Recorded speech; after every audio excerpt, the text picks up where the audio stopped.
بسم اللہ الرحمن الرحیم۔ سامعین کرام، آپ سن رہے ہیں عمران سیریز کے سلسلے کا ایک اردو ناول ساجان سینٹر، جس کے مصنف ہیں مظہر کلیم ایم اے، اور یہ اس سلسلے کی قسط نمبر 12 ہے۔ مجھے امید ہے آپ کو میری یہ کاوش پسند آ رہی ہوگی۔ آپ نے اگر ابھی تک میرا چینل کہانی گھر سبسکرائب نہیں کیا تو ابھی میرے چینل کو سبسکرائب کر کے بیل نوٹیفیکیشن آن کر لیجئے تاکہ آنے والی ہر نئی کہانی کی اطلاع بر وقت آپ تک پہنچ سکے۔ فرینکلن، پروفیسر ڈارک ہلاک ہو چکا ہے، اس لیے اب تم ساجان سینٹر کے انچارج ہو۔ تمہاری ترقی کی جاتی ہے۔ تم فوراً پورے سینٹر کا کنٹرول سنبھال لو، اور سنو، سب سے پہلے سینٹر کا حفاظتی نظام پوری طرح آن کر دو۔ اب ان لوگوں کو دوبارہ سینٹر میں داخل ہونے کا موقع نہیں ملنا چاہیے، کسی بھی طرح۔ اس سرنگ کے راستے کو جام کر دو۔ لیڈی ایشلے نے مائک واپس کرتے ہوئے فرینکلن سے کہا، اور فرینکلن نے مؤدبانہ انداز میں سر جھکا دیا۔ اور سنو، میں اپنے کمرے میں جا رہی ہوں۔ جیسے ہی رابرٹ کی طرف سے رپورٹ ملے مجھے فوراً اطلاع کرنا، میں انتظار کروں گی، لیڈی ایشلے نے کہا، اور پھر تیز تیز قدم اٹھاتی وہ دروازے سے باہر نکل گئی۔ اب اس کا چہرہ پہلے کی نسبت قدرے نارمل تھا، کیونکہ ایک آدمی کے کاندھے پر لدے ہوئے عمران کو دیکھ کر اسے یقین ہو گیا تھا کہ اول تو عمران مر چکا ہے، اور اگر مرا نہیں ہے تو اس حالت میں پہنچنے کے بعد اس کی زندگی کا 1% بھی چانس نہیں رہا تھا۔ اور سب سے بڑا مسئلہ عمران کا ہی تھا، باقی افراد کو تو کسی بھی وقت ختم کیا جا سکتا تھا۔ اور دوسرا اطمینان اسے یہ ہوا تھا کہ یہ لوگ سینٹر کی حدود سے باہر نکل گئے تھے، اور اب کم از کم دوبارہ سینٹر کی حدود میں داخل نہیں ہو سکتے تھے۔ پہلے بھی اس سے حماقت ہوئی تھی کہ پروفیسر ڈارک کے کہنے پر انہیں سینٹر میں داخل ہونے کا موقع مل گیا تھا، اور پھر 0 پوائنٹ اس جگہ تھی جہاں سے رابرٹ بڑی آسانی سے ان افراد کا خاتمہ کر سکتا تھا، اس لیے اسے خاصا اطمینان محسوس ہو رہا تھا۔ مین اسلحہ روم کا ایک خفیہ دروازہ کھول کر آرڈرلے انہیں ایک کھلی سرنگ میں لے آیا۔ یہ مصنوعی سرنگ تھی، اور نہ صرف خاصی کشادہ تھی بلکہ اس کے درمیان چھوٹی ریل کی پٹڑی بھی موجود تھی۔ شاید اس سرنگ کے راستے سے اسلحہ فیکٹری کی پیداوار سینٹر میں لا کر سٹور کی جاتی تھی۔ سرنگ میں دوڑتے ہوئے جب وہ سرنگ کے اختتام پر پہنچے تو آرڈرلے نے سامنے موجود دیوار کی جڑ کے مخصوص حصے میں پیر مارا تو دیوار ہٹ گئی، اور وہ سب اس خلا کو پار کر کے ایک بڑے سے ہال نما کمرے میں پہنچ گئے۔ آرڈرلے نے سب کے دوسری طرف پہنچتے ہی دیوار برابر کر دی۔ اس ہال میں چھوٹی ریل کے بہت سے کھلے ڈبے موجود تھے۔ ادھر آ جاؤ، ادھر نیچے ایک خفیہ تہہ خانہ ہے، وہاں سب کچھ مل جائے گا۔ آرڈرلے نے دیوار برابر کرتے ہی تیزی سے دائیں طرف کی دیوار کی طرف دوڑتے ہوئے کہا۔ وہاں پہنچ کر وہ دیوار کی جڑ میں جھکا، اور اس نے دیوار کے ایک حصے پر زور سے ہاتھ مارا تو دیوار میں ایک دروازہ کھل گیا، اور دوسری طرف نیچے جاتی سیڑھیاں دکھائی دینے لگیں۔ بلیک زیرو اور اس کے ساتھی تیزی سے سیڑھیاں اترتے گئے۔ سیڑھیوں کا اختتام ایک بڑے کمرے میں ہوا، جس میں واقعی ضرورت کی ہر چیز موجود تھی: بیڈ، کرسیاں، میز، اور جدید ترین اسلحہ، کپڑوں کی الماری، اور اسی طرح کا دوسرا سامان۔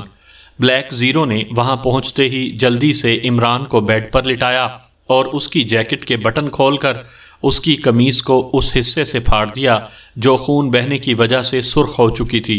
عمران کی آنکھیں بند تھیں، اور چہرے پر خاصی سیاہی چھائی ہوئی تھی۔ یہ لو ایمرجنسی باکس، آرڈرلے نے جلدی سے الماری کھول کر ایک بڑا سا باکس لا کر بلیک زیرو کو دیتے ہوئے کہا، تم آپریشن کر سکتے ہو، اس کی حالت تو بے حد خراب ہے۔ ٹائیگر کے لہجے میں گہرا دکھ تھا۔ باقی ساتھی بھی بیڈ کے گرد اکٹھے تھے، اور ان کے چہرے بھی عمران کی حالت دیکھ کر بری طرح لٹک گئے تھے۔ حتیٰ کہ تنویر، جو ہر وقت عمران سے لڑتا جھگڑتا رہتا تھا، اس وقت بے حد افسردہ نظر آ رہا تھا۔ حالت تو واقعی بے حد سیریس ہے، لیکن بہرحال کوشش تو کی جا سکتی ہے، بلیک زیرو نے ہونٹ بھینچتے ہوئے کہا، اور جلدی سے ایمرجنسی باکس کھول کر اس میں سے ایک انجیکشن نکالا۔ یہ ایمرجنسی انجیکشن تھا جو کہ سرنج کے اندر پہلے سے بھرا ہوا تھا۔ اس نے سرنج کی سوئی پر لگی ہوئی ٹیپ ہٹائی اور عمران کے بازو پر انجیکشن لگا دیا۔ کوئی خنجر، تیز دھار خنجر اور گرم پانی فوراً۔ بلیک زیرو نے انجیکشن لگاتے ہوئے کہا، اس باکس میں گرم پانی کی ٹیوب اور تیز دھار نشتر موجود ہے، یہ لو۔ آرڈرلے نے باکس کا ایک خانہ ہٹا کر گرم پانی کی بڑی سی ٹیوب اور ایک تیز دھار نشتر نکال کر عمران کی سائیڈ میں رکھتے ہوئے کہا، اور بلیک زیرو نے انجیکشن لگا کر خالی سرنج ایک طرف پھینکی اور پھر پانی کی ٹیوب کھول کر اس نے باکس میں سے روئی نکال کر اس پانی میں ڈبوئی اور پھر گرم پانی سے زخم کو صاف کرنے لگا۔ یہ بچ جائے گا، کیپٹن شکیل نے بے چین لہجے میں کہا۔ دعا کریں، اس انجیکشن سے کم از کم آپریشن تک تو مہلت مل سکتی ہے، بلیک زیرو نے زخم صاف کرتے ہوئے کہا، اور پھر اس نے نشتر اٹھا کر اسے گرم پانی میں ڈبویا اور اس کے بعد اس نے زخم کی سائیڈوں کا گوشت بڑی مہارت سے کاٹنا شروع کر دیا۔ اس کے ہاتھ خاصی مہارت سے چل رہے تھے اور اس وقت وہ واقعی کوئی سرجن ہی لگ رہا تھا۔ شگاف کو ذرا سا بڑا کر کے نشتر کو احتیاط سے سوراخ میں ڈالا اور پھر اس کا ہاتھ آہستہ آہستہ ذرا سا ٹیڑھا ہو کر آگے بڑھتا گیا۔ اس کا چہرہ اس وقت پتھر جیسا ہو رہا تھا اور پھر اس کا ہاتھ رک گیا کیونکہ نشتر کسی سخت چیز سے ٹکرایا تھا۔ بلیک زیرو نے ہونٹ بھینچتے ہوئے اس سخت چیز کی سائیڈ میں نشتر کی نوک ڈالی کیونکہ یہی لمحہ آپریشن کا سب سے خطرناک لمحہ تھا۔ اگر نشتر کی نوک نے کسی بڑی شریان کو کاٹ دیا تو پھر عمران کی موت آنن فانن واقع ہو جاتی اور وہ پورا حصہ کھول کر گولی کی پوزیشن دیکھ نہیں سکتا تھا کیونکہ یہاں پھر سارے حصے کو بند کرنے کا سامان موجود نہیں تھا، اس لیے سارا کام بس اندازے سے ہی ہو رہا تھا۔ ارد گرد موجود سارے لوگ سانس بند کیے ہوئے مجسموں کی صورت میں کھڑے تھے۔ انہیں یوں محسوس ہو رہا تھا جیسے ان کے اپنے دلوں میں نشتر اتر رہے ہوں۔ ان کا عزیز ترین ساتھی عمران اس وقت بھیانک موت کے پنجے میں پھنسا ہوا تھا۔ بلیک زیرو کا ہاتھ غیر محسوس طریقے سے ذرا سا ٹیڑھا ہوا اور پھر اس نے بڑی احتیاط سے ہاتھ کو اسی ٹیڑھے انداز میں اوپر کو اٹھانا شروع کر دیا۔ اس کا اپنا سانس بھی رکا ہوا تھا اور آنکھیں پتھروں کی طرح زخم پر جمی ہوئی تھیں۔ ہاتھ اونچا ہوتا گیا اور چند لمحوں بعد جب نشتر کی خون میں لتھڑی ہوئی نوک باہر آئی تو اس کے ساتھ ہی ایک چھوٹی سی گولی بھی خون میں لتھڑی ہوئی باہر نکل آئی اور بلیک زیرو نے بے اختیار اسے باہر اچھال دیا اور اس کے ساتھ ہی اس نے ایک طویل سانس لیا۔ نشتر ایک طرف رکھ کر اس نے جلدی سے عمران کی نبض پر ہاتھ رکھ دیا۔ نبض کی حالت بے حد تشویشناک تھی لیکن بہرحال عمران زندہ تھا۔ اس کی نظر میں یہی غنیمت تھا۔ کیا ہوا عامر؟ گولی تو نکل آئی، صفدر نے انتہائی بے چین لہجے میں کہا۔ دعا کریں، بلیک زیرو نے بھینچے ہوئے لہجے میں کہا اور پھر اس نے باکس میں سے ایک ٹیوب نکال کر اس کا ڈھکن کھولا اور اس میں سے موجود زرد رنگ کا پیسٹ نکال کر شگاف کے اندر ڈالا اور اس کا کچھ حصہ زخم کے کناروں پر لگا کر اس نے دوا میں ڈوبی ہوئی روئی زخم کے اوپر رکھ کر اس پر بینڈیج کی اور اس کے بعد اس نے باکس میں ایک بار پھر پہلے جیسے انجیکشن کی سرنج نکالی اور عمران کے بازو میں اسے انجیکٹ کر کے ایک طویل سانس لیا۔ ایسی حالت میں تو یہی کچھ ہو سکتا ہے اور یہ باکس بھی غنیمت ہے، ورنہ تو شاید اتنا کچھ بھی نہ ہو سکتا، بلیک زیرو نے کہا اور اس کے ساتھ ہی اس نے عمران کی نبض پر انگلیاں رکھ دیں۔ کیا تم نے سرجری اور میڈیکل کی تعلیم لی ہوئی ہے؟ صفدر نے پوچھا۔ اسے واقعی بلیک زیرو پر رشک آ رہا تھا کہ اس نے ڈاکٹر نہ ہونے کے باوجود اتنی مہارت سے سچویشن کو ڈیل کر لیا تھا۔ ہاں، میں نے ایمرجنسی سرجری کا باقاعدہ کورس کیا ہوا ہے۔ اگر یہاں آپریشن کی سہولیات ہوتیں تو پھر تو عمران کا بچ جانا یقینی تھا۔ بہرحال ابھی صورتحال واضح ہو جائے گی، بلیک زیرو نے سر ہلاتے ہوئے کہا۔ اب وہ ان کو کیا بتاتا کہ یہ ساری ٹریننگ اسے عمران نے دانش منزل میں خود دی تھی تاکہ کسی بھی ایمرجنسی کی صورت میں وہ اس صورت سے فائدہ اٹھا سکے۔ عمران کے کہنے کے مطابق X2 کو بہرحال ہر کام میں ماہر ہونا چاہیے۔ اسی لمحے کمرے میں ہلکی سی سیٹی کی آواز گونجی اور ایک طرف کھڑا آرڈرلے یہ آواز سنتے ہی بری طرح اچھل پڑا۔ یہ آواز کمرے کے کونے میں موجود ایک میز پر رکھے انٹرکام سے نکل رہی تھی۔ باقی لوگ بھی یہ آواز سن کر چونک پڑے۔ آرڈرلے جلدی سے انٹرکام کی طرف بڑھا۔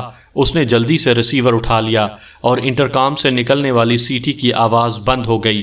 Hello hello orderly, please attend the call. Orderly نے جیسے ہی ریسیور اٹھایا دوسری طرف سے ایک تیز آواز سنائی دی۔ یس آرڈرلے، اٹینڈنگ دا کال، آرڈرلے نے سنجیدہ لہجے میں کہا۔ آرڈر لے، میں رابرٹ بول رہا ہوں، تم 11:30 میں کیسے پہنچ گئے؟ میں تو تمہیں 6:30 میں تلاش کرتا رہا۔ دوسری طرف سے حیرت بھرے لہجے میں کہا، ساجان سینٹر سے میرے کچھ دوست بھی میرے ساتھ آ گئے ہیں، اس لیے میں نے مناسب سمجھا کہ ہم یہاں ٹھہریں۔ آرڈر لینے جواب دیتے ہوئے کہا، اچھا، بہرحال مجھے تمہاری فوری ضرورت ہے، ایک اہم مسئلہ ہے۔ اب یا تو تم خود میرے پاس آ جاؤ یا پھر میں وہاں تمہارے پاس آ جاؤں، جیسے تم کہو۔ رابرٹ نے کہا، کیا کام ہے؟ اس وقت تو میں دوستوں کے ساتھ مصروف ہوں، یہاں سے فارغ ہونے کے بعد میں خود آ جاؤں گا۔ آرڈر لے نے کہا، صرف چند منٹ کی بات ہے، پلیز آرڈر لے۔ رابرٹ کا لہجہ بے حد ملتجیانہ تھا۔ اوکے، میں خود آ رہا ہوں، آرڈر لے نے ایک طویل سانس لیتے ہوئے کہا۔ ٹھیک ہے، میں منتظر ہوں، دوسری طرف سے مسرت بھرے لہجے میں کہا گیا، اور اس کے ساتھ ہی آرڈر لے نے ریسیور رکھ دیا۔ یہ کون ہے؟ صفدر نے آرڈر لے سے پوچھا۔ 0 پوائنٹ کا چیف ہے، میرا ذاتی دوست ہے، آرڈر لے نے جواب دیا۔ 0 پوائنٹ کا چیف؟ کیا مطلب؟ کیا 0 پوائنٹ کسی تنظیم کا نام ہے؟ صفدر نے حیران ہو کر کہا، 0 پوائنٹ خفیہ اسلحہ ساز فیکٹری کا کوڈ نیم ہے۔ یہ فیکٹری انتہائی جدید ترین ہے اور وسیع رقبے میں پھیلی ہوئی ہے اور زمین دوز ہے۔ ہم اس وقت اسی 0 پوائنٹ کے ایک مخصوص حصے میں ہیں، آرڈر لے نے جواب دیا۔ کیا یہ اسلحہ ساز فیکٹری پاور لینڈ کے تحت ہے؟ کیپٹن شکیل نے پوچھا۔ ہاں بالکل، یہ پاور لینڈ کا ہی پروجیکٹ ہے، لیکن یہ ساجان سینٹر سے علیحدہ ہے۔ ساجان سینٹر سے اس جگہ کو کنٹرول نہیں کیا جا سکتا، البتہ چیف رابرٹ ساجان سینٹر کے ماتحت کام کرتا ہے، آرڈر لینے سمجھاتے ہوئے کہا۔ کیا یہ جگہ رابرٹ کی پہنچ سے باہر ہے؟ اچانک بلیک زیرو نے پوچھا، جو کہ عمران کی نبض پر ہاتھ رکھے بیٹھا تھا۔ یہ جگہ، ہاں یہ جگہ اس کے کنٹرول میں ہے، لیکن اس جگہ کا سسٹم ایسا ہے کہ اسے اندر سے کلوز کر دیا جائے تو پھر باہر سے کچھ نہیں کیا جا سکتا جب تک یہ سسٹم کھول نہ دیا جائے۔ دراصل یہ جگہ رابرٹ نے اپنی عیاشی کی غرض سے خفیہ طور پر تیار کرائی ہوئی ہے، اور بحیثیت ذاتی دوست ہونے کے اس کے علاوہ صرف مجھے ہی اس کا علم ہے۔ چونکہ یہاں ایمرجنسی میڈیکل باکس موجود تھا جو رابرٹ نے اپنے لیے رکھا ہوا ہے، کیونکہ وہ ایک ایسی بیماری کا شکار ہے جس کا دورہ اچانک پڑتا ہے اور اسے اس ایمرجنسی میڈیکل باکس کی ضرورت پڑ سکتی ہے۔ چونکہ تمہارے ساتھی کو فوری میڈیکل ایڈ کی ضرورت تھی، اس لیے میں سیدھا یہاں آ گیا، آرڈر لے نے وضاحت کرتے ہوئے کہا۔ تو مسٹر آرڈر لے، آپ پلیز ابھی باہر نہ جائیں، مجھے یقین ہے کہ آپ کے ذاتی دوست رابرٹ کو لیڈی ایشلے نے ہمارے قتل کا حکم دے دیا ہوگا، اور اب وہ تمہیں اس لیے باہر بلا رہا ہے تاکہ سسٹم ختم ہو جائے، بلیک زیرو نے کہا۔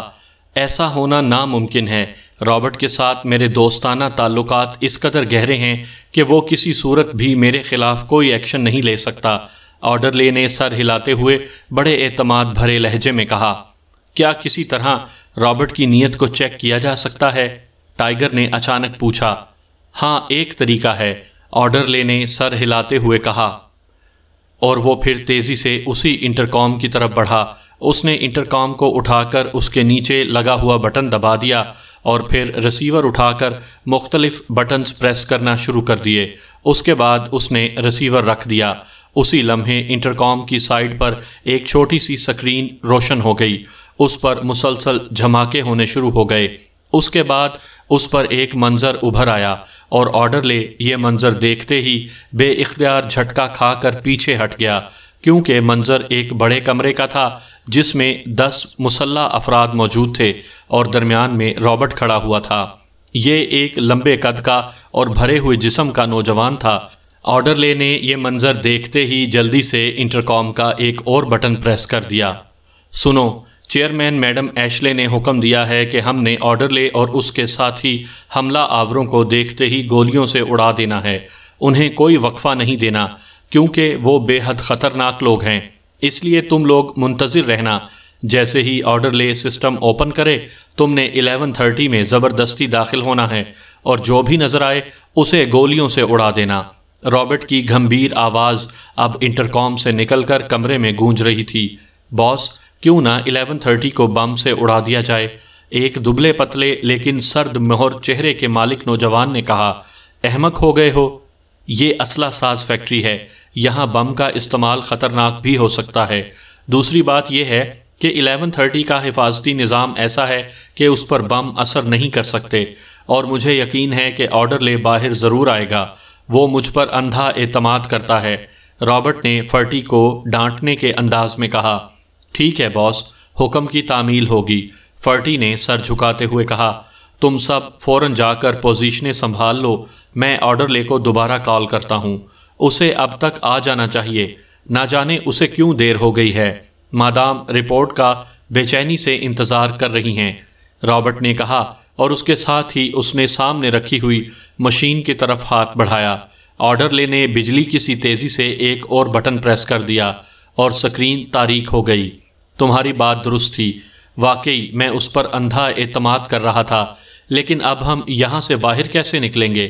آرڈر لینے مایوسانہ لہجے میں کہا۔ تم اس کی فکر نہ کرو، ہمارے ساتھی کی حالت ٹھیک ہو جائے تو پھر اس کے متعلق بھی سوچ لیا جائے گا، صفدر نے اسے تسلی دیتے ہوئے کہا۔ اسی لمحے انٹرکام سے ایک بار پھر سیٹی کی آواز نکلنے لگی۔ آرڈر لے نے رسیور اٹھانے کے لیے ہاتھ بڑھایا ہی تھا کہ صفدر نے اسے اشارے سے منع کرتے ہوئے خود رسیور اٹھا لیا۔ انٹرکام سے سیٹی کی آواز نکلنی بند ہو گئی۔ Hello hello, Robert calling order لے۔ دوسری طرف سے رابرٹ کی آواز سنائی دی۔ یس مسٹر رابرٹ، میں آرڈر لے کا مہمان بول رہا ہوں، صفدر نے آواز بدلتے ہوئے جواب دیا۔ او، آرڈر لے کہاں ہے؟ دوسری طرف سے رابرٹ نے بری طرح چونکتے ہوئے پوچھا۔ اس پر کوئی نامعلوم سا دورہ پڑ گیا ہے، میرا ایک ساتھی اسے طبی امداد دے رہا ہے، وہ بے ہوش پڑا ہوا ہے، صفدر نے جواب دیا۔ او، وہ تو مر جائے گا، اسے میں ہی ٹھیک کر سکتا ہوں۔ آپ ایسا کریں، دروازے کے ساتھ لگے ہوئے سوئچ بورڈ کے نچلے حصے میں ایک سرخ رنگ کا بٹن ہے، اسے 3 بار پریس کر کے ایک لمحے کا وقفہ دے کر پھر دوبارہ پریس کر دیں تو دروازہ کھل جائے گا اور میں خود آ کر اسے بچا لوں گا، رابرٹ نے تیز لہجے میں کہا۔ سوری مسٹر رابرٹ، جب تک آرڈر لے ٹھیک نہیں ہو جاتا میں کسی چیز کو ہاتھ نہیں لگاؤں گا، ویری سوری، صفدر نے بڑے سرد لہجے میں کہا اور ساتھ ہی رسیور رکھ دیا۔ عمران کی حالت خراب ہوتی جا رہی ہے، وہ مر رہا ہے، اچانک بلیک زیرو نے بری طرح چیختے ہوئے کہا، اور وہ سب بجلی کی سی تیزی سے مڑ کر عمران کے بیڈ کے گرد پہنچ گئے۔ واقعی عمران کے چہرے پر نیلاہٹ تیزی سے پھیلتی جا رہی تھی۔ کیا ہوا عامر؟ سب نے بے چین لہجے میں پوچھا۔ معلوم نہیں، اچانک اس کی نبض ڈوبنے لگی ہے، بلیک زیرو نے بری طرح پریشان ہوتے ہوئے کہا، اور پھر جلدی سے اس نے میڈیکل باکس کی تلاشی لینی شروع کر دی۔ اسے آکسیجن کی ضرورت ہے، او فوری آکسیجن کی خون میں کمی ہو گئی ہے، بلیک زیرو نے باکس کو بری طرح الٹتے پلٹتے ہوئے کہا، اور پھر اس کے ہاتھ میں ایک چھوٹی سی ٹیوب آ گئی۔ یہ بڑا سا کیپسول تھا جس کے اندر سنہری مائل مادہ بھرا ہوا تھا۔ اس نے جلدی سے بیڈ کی پٹی سے اس کا سرا توڑا اور محلول کو عمران کی ناک کے نتنوں میں ٹپکانا شروع کر دیا۔ یہ آکسیجن سیل ہے، کم از کم وقتی طور پر تو بچاؤ ہو سکتا ہے، بلیک زیرو نے کہا۔ کیپسول خالی ہوتے ہی اس نے اسے پھینک دیا۔ عمران کے چہرے پر پھیلنے والی نیلاہٹ واقعی اب کم ہونا شروع ہو گئی تھی۔ کاش رابرٹ غداری نہ کرتا تو 0 پوائنٹ میں ایک کافی بڑا اور جدید ہسپتال اور ڈاکٹرز موجود ہیں، آرڈر لینے افسوس بھرے لہجے میں کہا۔ عامر صاحب آپ ہٹیں، میں ایک طریقہ آزماتا ہوں، اچانک کیپٹن شکیل نے کہا۔ کیسا طریقہ؟ بلیک زیرو نے چونک کر پوچھا۔ آپ ہٹیں تو صحیح، کیپٹن شکیل نے انتہائی سخت لہجے میں کہا، اور بلیک زیرو کرسی سے ہٹ گیا۔ کیپٹن شکیل جلدی سے کرسی پر بیٹھا اور اس نے جلدی سے عمران کے دونوں بازو پکڑ کر انہیں اس کے سر سے اونچا کر کے پیچھے کی طرف کر دیا۔ اس طرح عمران کا سینہ ہلکا سا باہر کو ابھر آیا۔ کیپٹن شکیل نے جھک کر عمران کے ایک نتنے کو انگلی سے بند کیا اور دوسرے نتنے پر اپنا منہ رکھ کر زور سے پھونک ماری اور سر کو پیچھے ہٹا لیا۔ پھر دوسری پھونک ماری۔ وہ بار بار ایسا کرتا جا رہا تھا اور ہر بار وہ نتنا بدل دیتا، ایک نتنا بند کرتا، دوسرے میں پھونک مارتا۔ باقی ساتھی خاموش کھڑے یہ سب دیکھ رہے تھے۔ کیپٹن شکیل مسلسل یہ عمل دہرائے چلا جا رہا تھا اور پھر اس کے ساتھیوں کے چہرے مسرت سے کھل اٹھے، کیونکہ کیپٹن شکیل کے اس عمل کا مثبت نتیجہ نکلنا شروع ہو گیا۔ عمران کے چہرے پر آہستہ آہستہ زندگی کی سرخی ابھرنا شروع ہو گئی تھی۔ عامر اب بیڈ کے سرہانے عمران کی نبض پکڑے کھڑا تھا۔ او حیرت انگیز! انتہائی حیرت انگیز۔ عمران کی حالت ٹھیک ہوتی جا رہی ہے، وہ خطرے سے باہر آ رہا ہے، بلیک زیرو نے مسرت بھرے لہجے میں کہا، اور صفدر اور باقی ساتھیوں کو واقعی یوں محسوس ہوا جیسے وہ خود موت کے منہ سے باہر آ رہے ہوں۔ ان کے ڈوبتے ہوئے دل واقعی ابھرنے لگ گئے تھے۔ کیپٹن شکیل مسلسل اپنا عمل جاری رکھے ہوئے تھا، اور تھوڑی دیر بعد واقعی عمران نے آنکھیں کھول دیں۔ گو اس کی آنکھوں میں شعور کی چمک موجود نہیں تھی، لیکن زندگی کی چمک بہرحال موجود تھی، اور اس کے ساتھ ہی کیپٹن شکیل نے عمل موقوف کر دیا، اور اب وہ بے اختیار لمبے لمبے سانس لے رہا تھا۔ ویری گڈ، عمران اب خطرے سے باہر ہو گیا ہے، یہ بچ گیا ہے، بلیک زیرو نے مسرت بھرے لہجے میں کہا۔ اسی لمحے انٹرکام سے سیٹی کی آواز ایک بار پھر نکلنے لگی۔ اس بار آرڈرلے نے آگے بڑھ کر خود ہی ریسیور اٹھا لیا۔ یس، آرڈرلے اسپیکنگ۔ آرڈرلے کا لہجہ سرد تھا۔ آرڈرلے، تمہیں کیا ہو گیا تھا؟ تم ابھی تک باہر نہیں آئے، میں تمہارا منتظر ہوں۔ رابرٹ کا لہجہ اس بار خاصا سخت تھا۔ رابرٹ، میں تمہیں اتنا نیچ نہیں سمجھتا تھا کہ تم ایک دوست کے خلاف ایسی گھناؤنی سازش کرو گے۔ تمہیں شاید یہ معلوم نہیں کہ مجھے تمہارے اس انٹرکام سیٹ کے خفیہ آڈیو نظام کا بھی علم ہے، اور میں نے اسے آن کر کے تمہاری ساری سازش اپنی آنکھوں سے دیکھ لی ہے، اور تم جو ہدایات کلنگ سیکشن کو دے رہے تھے وہ بھی میں نے اپنے کانوں سے سن لی ہیں، اور سن لو کہ اب میں باہر نہیں آؤں گا۔ آرڈرلے نے غصے سے چیختے ہوئے کہا۔ او آرڈرلے، تمہاری یہ جرت کہ تم مجھے آنکھیں دکھاؤ! میں اب تک صرف تمہیں بچانے کے لیے رکا ہوا تھا، لیکن اب پہلے میں تمہارے دل پر پورا برسٹ اتاروں گا۔ یہ سسٹم میرا اپنا ایجاد کردہ ہے، اور مجھے اس کی خامیوں کا بھی علم ہے۔ دیکھو میں تمہارا اور تمہارے ساتھیوں کا کیا حشر کرتا ہوں۔ تم نے پاور لینڈ سے غداری کی ہے۔ دوسری طرف سے رابرٹ نے چیختے ہوئے کہا، اور اس کے ساتھ ہی رابطہ ختم ہو گیا۔ آرڈرلے نے بھی ریسیور رکھ دیا۔ یہ کیا ہو رہا ہے؟ اسی لمحے عمران کے حلق سے آواز نکلی۔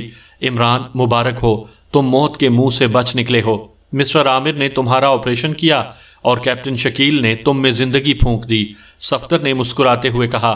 اس کے لہجے میں مسرت اپنی انتہا پر تھی۔ شکریہ، لیکن یار ایک بات ہے، موت تو بے حد حسین ہے، ہم خواہ اس سے ڈرتے رہتے ہیں۔ لیڈی ایشلے کے پلٹ کر اچانک مجھ پر وار کرنے سے لے کر اب تک نہ جانے کتنا وقت گزرا ہوگا، لیکن میرا یہ وقت بے حد حسین گزرا ہے، عمران نے مسکراتے ہوئے کہا، اور عمران کو اس طرح باتیں کرتا دیکھ کر سب ساتھیوں کے چہرے کھل اٹھے، لیکن دوسرے لمحے وہ سب بری طرح اچھل پڑے جب اچانک انہیں ایک دیوار کے پیچھے دھماکے جیسی آوازیں سنائی دیں۔ یہ دیوار عمران کی پشت پر تھی۔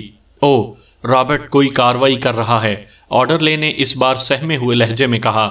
کیا بات ہے، مجھے بتاؤ کیا سچویشن ہے، عمران نے یک لخت چونکتے ہوئے پوچھا، اور بلیک زیرو نے مختصر الفاظ میں ساری صورتحال بتا دی۔ آرڈرلے، تم فوراً رابرٹ کو کال کرو کہ تم خود آ رہے ہو، تاکہ وہ کسی فوری کارروائی سے باز رہ جائے، اور صفدر اور عامر تم دونوں دروازے کی سائیڈوں میں چھپ جاؤ۔ جیسے ہی دروازہ کھلے تم نے مسلسل فائر کرتے ہوئے باہر نکلنا ہے، باقی لوگ بھی ان کے پیچھے جائیں گے۔ تم نے کسی طرح رابرٹ کو زندہ پکڑنا ہے۔ عمران نے فوراً ہی ہدایات دیتے ہوئے کہا، اور آرڈرلے سر ہلاتا ہوا انٹرکام کی طرف دوڑا، کیونکہ اس بار دیوار کے پیچھے اتنا زوردار دھماکہ ہوا تھا کہ پورا کمرہ لرز اٹھا تھا۔ آرڈرلے نے جلدی سے ریسیور اٹھایا اور نمبر پریس کرنے شروع کر دیے۔ ہیلو ہیلو، آرڈرلے کالنگ رابرٹ، آرڈرلے نے چیختے ہوئے کہا۔ یس رابرٹ اٹینڈنگ۔ اب کیا ہوا؟ اب کیوں چیخ رہے ہو؟ صرف چند منٹوں کی بات ہے، پھر تمہاری چیخیں تمہارے پھیپھڑے پھاڑتی ہوئی نکلیں گی۔ آرڈرلے، رابرٹ نے بڑے استہزائیہ انداز میں کہا۔ رابرٹ، میں باہر آ رہا ہوں، مجھے اب احساس ہو گیا ہے کہ واقعی میں غداری کر رہا تھا۔ پلیز رابرٹ، تم میرے دوست ہو، مجھے معاف کر دو، اور سنو، ایک آدمی تو ویسے ہی مر گیا ہے، باقی لوگوں کو میں نے بے ہوش کر دیا ہے، تم ان پر آسانی سے قابو پا سکتے ہو۔ آرڈرلے نے گھگھیاتے ہوئے کہا۔ اس کی اداکاری اس قدر فطری تھی کہ عمران نے بھی بے اختیار تحسین آمیز انداز میں سر ہلا دیا۔ اوکے، اگر واقعی تمہیں احساس ہو گیا ہے تو ٹھیک ہے، دروازہ کھول دو اور ہاتھ اٹھا کر باہر آ جاؤ، رابرٹ نے طویل سانس لیتے ہوئے کہا۔ پلیز میری جان بخش دینا، آرڈرلے نے کہا، اور ریسیور رکھ دیا۔ اب کیا کرنا ہے؟ آرڈرلے نے پیچھے مڑتے ہوئے کہا۔ دروازہ کھول دو، عمران نے کہا اور اٹھ کر بیٹھ گیا۔ اس کے چہرے پر تکلیف کے آثار نہیں تھے، حالانکہ اس کی حالت ایسی نہ تھی کہ وہ اٹھ کر بیٹھ سکتا، لیکن بہرحال وہ عمران تھا۔ وہ نہ صرف بیٹھ گیا بلکہ اس نے اٹھ کر کھڑے ہونے کی بھی کوشش شروع کر دی۔ ٹائیگر نے جلدی سے آگے بڑھ کر اسے سہارا دیا۔ صفدر اور بلیک زیرو دروازے کی سائیڈوں پر چھپ گئے تھے، جبکہ باقی ساتھی سائیڈوں پر ہٹ گئے تھے۔ عمران کا بیڈ چونکہ دروازے کی بالکل سیدھ میں تھا، اس لیے وہ یہاں سے ہٹ جانا چاہتا تھا۔ جبکہ وہ ٹائیگر کی مدد سے ہٹ کر ایک سائیڈ پر ہو گیا تو عمران نے آرڈرلے کو دروازہ کھولنے کا اشارہ کیا، اور آرڈرلے نے آگے بڑھ کر دروازے کی سائیڈ میں موجود سوئچ بورڈ کے نیچے موجود بٹن کو پریس کرنا شروع کر دیا۔ صفدر، عامر اور دوسرے ساتھیوں نے اپنے اپنے ریوالور سنبھال لیے۔ بٹن پریس کر کے آرڈرلے دروازے کی طرف بڑھا اور پھر اس نے کنڈی ہٹا کر دروازہ کھول دیا۔ دروازے کی دوسری طرف کوئی نہ تھا۔ آرڈرلے دونوں ہاتھ اٹھائے اور آگے بڑھا ہی تھا کہ اچانک اس کے سر کے اوپر سے کوئی چیز اڑتی ہوئی آئی اور کمرے کے عین درمیان میں گر کر ایک خوفناک دھماکے سے پھٹ گئی۔ یہ دھماکہ اس قدر خوفناک تھا کہ پورا کمرہ بری طرح لرز اٹھا، اور اس کے ساتھ ہی کمرے میں موجود تمام افراد بے اختیار منہ کے بل فرش پر گرتے چلے گئے۔ ان سب کے جسم یوں ٹیڑے میڑے ہو رہے تھے جیسے کوئی طاقتور دیو ان کے گلے پوری قوت سے دبا رہا ہو۔ دھماکے سے پھٹنے والے بم میں سے ایسی ریز نکلی تھیں جو نظر تو نہ آئی تھیں لیکن انتہائی باقوت تھیں۔ دروازے کی دہلیز میں موجود آرڈرلے کا بھی یہی حشر ہوا تھا، اور وہ بھی منہ کے بل دروازے کے سامنے ہی گرا تھا۔ بمشکل چند لمحے تڑپنے کے بعد ان سب کے جسم سیدھے ہوتے گئے۔ رابرٹ بڑے فاتحانہ انداز میں ٹہل رہا تھا۔ اس کے سامنے بینچوں پر عمران سمیت سیکرٹ سروس کے تمام ممبرز لوہے کے کلپوں سے بندھے ہوئے پڑے تھے، جبکہ آرڈرلے کا جسم ایک ستون کے ساتھ بندھا ہوا تھا۔ عمران سمیت سب لوگ بے ہوش پڑے ہوئے تھے۔ کمرے میں رابرٹ کے علاوہ 2 مسلح افراد موجود تھے جن کے پاس جدید قسم کی مشین گنیں تھیں، جبکہ ایک آدمی ہاتھ میں ایک بوتل اٹھائے اس میں سے 2 قطرے عمران اور اس کے ساتھیوں کے نتنوں میں ڈال رہا تھا۔ سب کے نتنوں میں دوا کے قطرے ڈال کر وہ بھی دروازے سے باہر چلا گیا، اور اس کے جانے کے چند لمحوں بعد کمرے کا دروازہ دوبارہ کھلا اور ایک اور نوجوان اندر داخل ہوا۔ بات ہوئی اینتھنی؟ رابرٹ نے چونک کر پوچھا۔ مادام نے کہا ہے کہ وہ خود آ رہی ہیں، ان کے آنے تک انہیں ہوش میں نہ لایا جائے۔ آنے والے نے کہا۔ کیوں؟ یہ ہوش میں آ کر ہمارا کیا بگاڑ لیں گے؟ مادام تو خوامخواہ ان سے خوف زدہ ہیں۔ تم جا کر مادام کا استقبال کرو اور انہیں یہاں لے آؤ، رابرٹ نے منہ بناتے ہوئے کہا۔ اسی لمحے عمران کی آنکھیں کھل گئیں، اور پھر چند لمحوں کے وقفوں سے سب نے آنکھیں کھول دیں۔ آرڈرلے، تمہیں ہوش آ گیا؟ سنو، صرف تم ہی عقل مند نہیں ہو۔ جب تم نے آڈیو نظام کی بات کی تھی تو مجھے اس کا خیال آ گیا تھا، اور تمہاری اطلاع کے لیے بتا دوں کہ جس نظام کو تم یک طرفہ سمجھ رہے تھے وہ ڈبل نظام ہے۔ چنانچہ میں نے تمہاری ساری منصوبہ بندی چیک کر لی تھی، اسی لیے اب دیکھو تمہاری کیا حالت ہے، اور ابھی مادام خود آ رہی ہیں۔ اس کے بعد میں اپنے ہاتھوں سے بوٹیاں اڑا دوں گا، رابرٹ نے آرڈرلے کے ہوش میں آتے ہی کہا۔ مسٹر رابرٹ، آرڈرلے نے یہاں آنے سے پہلے مجھے بتایا تھا کہ 0 پوائنٹ کا رابرٹ انتہائی بہادر آدمی ہے، لیکن تم تو اس قدر بزدل واقع ہوئے ہو کہ شاید چوہے بھی تمہارے مقابلے میں اپنی بہادری پر فخر کریں گے۔ عمران نے منہ بناتے ہوئے کہا۔ شٹ اپ، زیادہ زبان چلانے کی ضرورت نہیں، ورنہ میں اسے حلق سے کھینچ لوں گا، رابرٹ نے غصے سے دھاڑتے ہوئے کہا۔ شاید یہی کام تمہیں آتا ہے، اس لیے تم نے مجھ جیسے زخمی آدمی کو بھی لوہے کے کلپوں سے باندھ رکھا ہے۔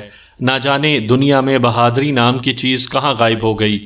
عمران جان بوجھ کر اسے غصہ دلا رہا تھا۔ اوہ، تو تم سمجھ رہے ہو کہ میں تم لوگوں سے خوف زدہ ہوں، اس لیے تمہیں باندھ رکھا ہے۔ یہ بات نہیں، تم آزاد ہو کر بھی میرا کچھ نہیں بگاڑ سکتے، یہ تو صرف مادام کی ہدایت پر ایسا کیا ہے، رابرٹ نے کہا۔ چھوڑو رابرٹ، اب اپنی بزدلی کے لیے مادام کا سہارا لینے کی کوشش نہ کرو، تم نہ صرف بزدل ہو بلکہ کمینے بھی ہو، عمران نے کہا۔ اوہ، تمہاری یہ جرت، میں تمہاری ہڈیاں توڑ دوں گا۔